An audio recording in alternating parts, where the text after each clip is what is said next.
दोस्तों, राख में लिपटे हुए और भांग के नशे में धुत अघोरी साधुओं के बारे में कहा जाता है कि ये भगवान शिव के ही स्वरूप होते हैं। जी हाँ, चारों तरफ सुलगती चिताएं, आग की लपटें और उठते धुएं से जलती आंखें। कोई चिता के पास मरे हुए इंसानों की खोपड़ी लिए जाप कर रहा है, तो कोई जलती चिता से राख उठाकर मालिश, तो कोई मुर्गे का सिर काट कर उसके खून से साधना कर रहा है। कई अघोरी तो ऐसे भी हैं जो इंसानी खोपड़ी में खा पी भी रहे हैं। जी हाँ, अघोरियों को इस रूप में देखकर किसी भी सामान्य आदमी की रूह कांप जाए। इनकी दुनिया बहुत ही रहस्यों से भरी हुई होती है।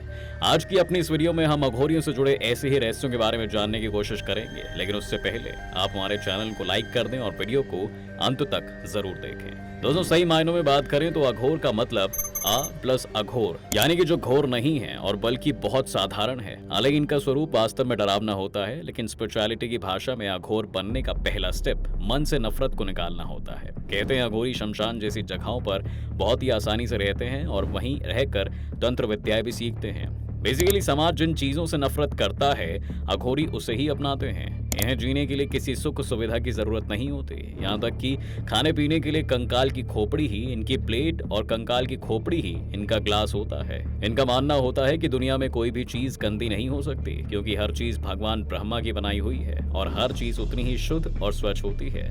दोस्तों, अघोरी बनने के बाद ये सांसारिक मोह माया का त्याग कर देते हैं। इनका चेहरा देखने में भयानक भले ही लगता हो, लेकिन असल में ये स्वभाव से बहुत सरल होते हैं। ये दिन भर सोते हैं और रात में चिता की राख पर बैठकर साधना करते हैं। ये गाय के मांस को छोड़कर बाकी सबका मांस खाते हैं, क्योंकि गाय को ये लोग पवित्र मानते हैं, इसलिए ये लोग गाय का मांस नहीं खाते। ये अपने पूरे शरीर पर शव की राख लगाते हैं। इनकी बड़ी बड़ी जटाएं तथा लाल लाल आंखें होती हैं। ये देखने में बहुत भयानक दिखते हैं। बहुत कम लोग जानते हैं दोस्तों कि अघोरियों की साधना में इतना बल होता है कि वो मुर्दे से भी बात कर सकते हैं। ये बातें पढ़ने सुनने में भले ही अजीब लगती हों, लेकिन इन्हें पूरी तरह नकारा भी नहीं जा सकता। जी हाँ, उनकी साधना को कोई चुनौती नहीं दी जा सकती है। अघोरियों के बारे में कई बातें प्रसिद्ध हैं, जैसे कि वे बहुत ही जिद्दी होते हैं। अगर किसी बात पर अड़ जाएं तो उसे पूरा किए बगैर नहीं छोड़ते। गुस्सा हो जाएं तो किसी भी हद तक जा सकते हैं। इसके अलावा अघोरी अक्सर शमशानों में ही अपनी कुटिया बनाते हैं, जहाँ एक छोटी सी धूनी जलती रहती है। अघोरी सिर्फ कुत्ते पालना पसंद करते हैं। अघोरी अपनी बात के बहुत पक्के होते हैं और अगर वे किसी से कोई बात कह दें तो उसे किसी भी हालत में पूरा कर सकते हैं। हिंदू धर्म में आज भी जब किसी छोटे बच्चे की मौत हो जाती है, या फिर किसी आदमी की सांप काटने से मौत हो जाती है, या फिर कोई आत्महत्या कर लेता है, तो उन लोगों का शव जलाया नहीं जाता, बल्कि दफन किया जाता है। और कई बार तो देखा गया है कि इन शवों को ऐसे ही गंगा में बहा दिया जाता है। जब ये शव पानी में डूबने के बाद हल्के होकर तैरने लगते हैं, तो अघोरी इन्हें ढूंढकर इन्हीं पर तंत्र विद्या का उपयोग करने लगते हैं। कई बार तो ऐसा भी देखा गया है कि जब भी किसी की मृत्यु हो जाती है, तो शमशान घाट में उन्हें जलाने के बाद उनके घर वाले उन्हें पूरी तरह तक जलने के लिए वहीं बैठे रहते हैं, क्योंकि अघोरी उनकी हड्डियां और खोपड़ी का कंकाल उठा ले जाते हैं। अघोरी बनने के बाद ये दिन रात साधना में लगे रहते हैं। दोस्तों, जो सच्चा अघोरी होता है वो दूसरों से कभी भी कुछ नहीं मांगता, बल्कि ये लोग मुसीबत में देखकर दूसरों की मदद करते हैं। इन्हें सांसारिक मोहमाया तथा घर परिवार से कोई मतलब नहीं होता है। ये अपने पूरे जीवन में शिव तथा शक्ति की साधना करते हैं।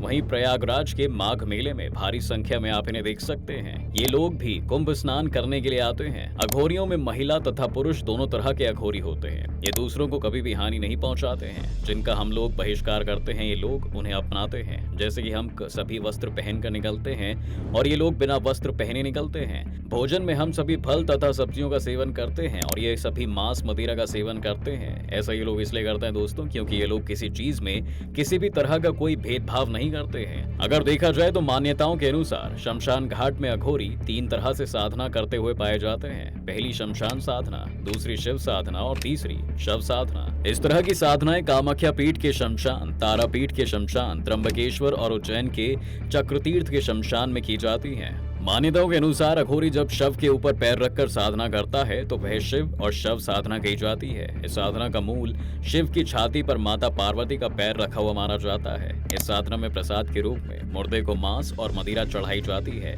इसके अलावा तीसरी साधना शमशान साधना मानी जाती है। इस साधना में परिवार के लोगों को भी शामिल किया जा सकता है। इस साधना के दौरान मुर्दे के स्थान पर शवपीठ की पूजा की जाती है। इस जगह पर प्रसाद के रूप में मांस मदिरा के स्थान पर मावा अर्पित किया जाता है। इसके अलावा जितनी कठिन इनकी तपस्या होती है, उतनी ही कठिन होता है दोस्तों एक साधारण आदमी का अघोरी बनना। तो आइए एक बार अघोरी कैसे बना जाता है ये भी जान लेते हैं। सबसे पहले बता दें कि अघोरियों के जीवन में सबसे ज्यादा अहमियत उनके गुरु की होती है। अघोरी कितनी भी कोशिश कर लें, लेकिन बिना गुरु के उसे सिद्धि नहीं मिलती। उनकी गुरु दीक्षा भी बाकी आम संत महात्माओं के मुकाबले काफी अलग होती है। अघोर पंथ में पुरुष और स्त्री दोनों ही दीक्षा ले सकते हैं, लेकिन इसके लिए उन्हें अपने गुरु पर अटूट विश्वास रखना पड़ता है। बात करें तो अघोर पंथ में दीक्षा 3 प्रकार से दीक्षाएं दी जाती हैं। पहली होती है हिरीत दीक्षा। इसमें गुरु से गुरु मंत्र या बीज मंत्र कान में लिया जाता है, जिसे मंत्र फूकना भी कहते हैं। यह एकदम सरल दीक्षा है और इसे कोई भी ले सकता है। इसमें गुरु शिष्य के बीच कोई नियम बंधन नहीं होते। ज्यादातर अघोरियों को यही दीक्षा मिलती है। इसके अलावा अघोरी बनने में दूसरी दीक्षा होती है शीरित दीक्षा। इसमें शिष्य से गुरु नियमानुसार वचन लेते हैं और उसकी कमर, गले या बाजू में काला धागा बांधते हैं। पुरुष की दाईं और स्त्री की बाईं बाजू में धागा बांधकर बीज मंत्र दिया जाता है। फिर गुरु अपने हाथ में जल लेकर शिष्य को पिलाता है। आचमन इनमें गुरु शिष्य के बीच कुछ नियम होते हैं जिन्हें उनका गुरु ही डिसाइड करता है। वहीं तीसरी होती है रंभत दीक्षा। अघोर पंथ में सबसे मुश्किल तरीके की दीक्षा मानी जाती है दोस्तों। इसके नियम भी बहुत कठोर होते हैं। गुरु भी रंभत दीक्षा बहुत ही अनोखे लोगों को देता है। इस दीक्षा को लेने वाले शख्स पर गुरु का पूरा अधिकार हो जाता है। सिर्फ गुरु ही दीक्षा को वापस लेकर शिष्य को अपने बंधन से मुक्त कर सकता है। गुरु रंभत दीक्षा देने से पहले शिष्य को कई तरह की कसौटियों पर परखता है। इन तरीकों से ही दीक्षा लेने के बाद शिष्य सही मायने में असल अघोरी बन पाता है। यह दीक्षा तभी सफल होती है जब शिष्य को अपने गुरु पर अटूट विश्वास हो। रंभत दीक्षा की सबसे खास बात यह होती है दोस्तों कि इसमें गुरु शिष्य को अघोर पंथ के सारे राज बता देता है और शिष्य उसके बताए नियमों पर अमल करके सारी सिद्धियां प्राप्त कर लेता है। इसके बाद कहते हैं कि शिष्य अपने गुरु के दिए मंत्रों का उच्चारण करके सारी सिद्धियां हासिल कर लेता है। उसे सिद्धियां एक साथ नहीं बल्कि धीरे धीरे मिलती हैं। वह जैसे जैसे अपनी साधना में आगे बढ़ता है उसे शक्तियां मिलने लगती हैं। कहते हैं कुल मिला के अघोरी को 18 सिद्धियां मिलती हैं, जिसमें उसे कई तरह की शक्तियां भी प्राप्त होती हैं। माना जाता है दोस्तों कि अघोरी माता काली और भगवान शिव के भैरव अवतार को अपना गुरु मानते हैं। जिस तरह से भगवान शिव और माता काली अपने शरीर पर मुंडों की माला यानी इंसानी खोपड़ी की माला पहनती हैं, उसी तरह से अघोरी भी मुर्दों की कपाल पहनते हैं। आमतौर पर अघोरी दिन में नजर नहीं आते हैं, लेकिन महाशिवरात्रि और कुंभ जैसे बड़े धार्मिक मौकों पर ये बड़े हुजूमों में देखे जा सकते हैं। बताया जाता है कि ये पुनर्जन्म के चक्र से मोक्ष प्राप्त करने के लिए इतनी तपस्या में लीन रहते हैं, इसलिए अघोरियों के दर्शन पाना काफी मुश्किल हो जाता है। अघोरी भगवान शिव के अलावा किसी अन्य हिंदू देवी देवताओं की पूजा करने में विश्वास नहीं रखते हैं, लेकिन कुछ मंदिर ऐसे भी हैं दोस्तों जो अघोरी तंत्र साधना के लिए काफी प्रसिद्ध हैं। नेपाल में काठमांडू में स्थित अघोर कुटी अघोरी तंत्र साधना के लिए काफी प्रसिद्ध है। यहाँ अघोरी अपनी तंत्र साधना में लीन होते हैं। इसी तरह उत्तराखंड का कालीमठ शक्तिपीठ, तारापीठ और दक्षिणेश्वर काली मंदिर भी अघोरियों की साधना के लिए मशहूर माना जाता है। इस बात को बहुत से लोग सोचते होंगे कि आखिर अघोरियों का अंतिम संस्कार कैसे किया जाता है। तो दोस्तों आइए आखिर में इसे भी जान लेते हैं। असल में अघोरी बनने के बाद ये अपने घर परिवार को भूल तो जाते हैं तथा जीते जी ये अपना अंतिम संस्कार कर लेते हैं। जब कोई अघोरी मरता है तो सभी अघोरी मिलकर उसके शव को या तो जला देते हैं या फिर काट देते हैं। एक अघोरी के शव को दूसरा अघोरी नहीं खाता है। अघोरी बनने के बाद शमशान घाट ही इनका असली घर होता है। इसी के साथ दोस्तों फिलहाल आज के वीडियो में बस इतना ही। उम्मीद है कि आपको आज के इस वीडियो में काफी कुछ सीखने को मिला होगा। अगर ये वीडियो आपको पसंद आया है तो वीडियो को लाइक करें और अगर आप इस चैनल पर नए हैं तो जाने से पहले चैनल को सब्सक्राइब करना बिल्कुल ना भूलें।